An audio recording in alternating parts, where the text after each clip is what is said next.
So that clip right there just showed me getting 100% on Lego Batman 2, which honestly I had a pretty fun time with. This was a lot better than Lego Star Wars video game, as it was a lot more interactive and had more features and stuff like that. So that was definitely a more fun experience. It was a bigger game, so it took me a little longer, and it just happened that I was almost done with the game when I made the video yesterday. So it's not that I just completed the Lego Batman game in one day. It's that it was over time, and it just happened to be that I completed it today. So what I'm going to do now is every game I'm going to finish, or Lego game I finish, I'm going to rate out of 10.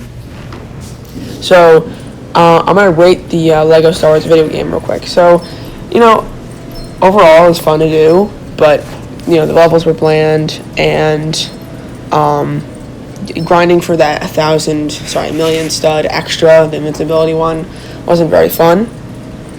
So I would rate that one a 6 out of 10. It was okay. Lego Batman 2. This was a lot more fun, and even when it got a little grindy at the end with the gold bricks and stuff, I still believe that it was fun to do, such as like the boat ones, like I just saw in the recording. Those were really fun, and the flying ones, because they kept me interested, and in fact it was actually worried me a little bit, which is kind of what you want. You want an adrenaline rush when you play video games. And overall the story was a lot more interesting, since it's a different story. It's a made up story instead, and more characters, stuff like that, and it wasn't as a grindy experience in my opinion. Because even if I did have to grind, I didn't have to do the same level over and over again.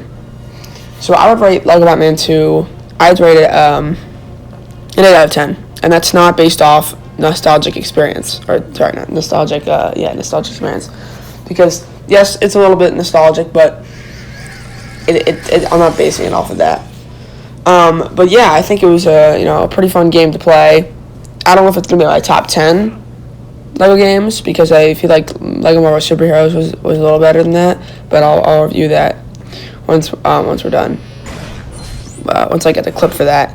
But yeah, I mean, I thought it was pretty fun overall, and it wasn't too big of a game. The only thing I did have a problem with is the mechanics. There were two things that I did not like about this game. Number one was the flying mechanic. That was the most annoying thing ever. How you fly in this game is so much different compared to other ones, like Lego Marvel Superheroes, or I'm trying to think, there's not like other flying people in different games, but it was just so annoying because you had to use it was like using a cursor on an Xbox controller, which doesn't really make any sense. So, and sometimes, a barrier, it would like redirect me from flying. It's kind of hard to explain. And then finally, and this is just a little tiny thing, when I got a gold brick, it would save, and it would take so long for me to access the menu or the characters. So I'd have to wait there for maybe 10 seconds until I got the gold brick, which really isn't that big of a deal, but I just found it kind of annoying and time wasting when I'm just trying to get all the gold bricks. But yeah, that's really all I have for this game. Pretty fun overall, and not bad.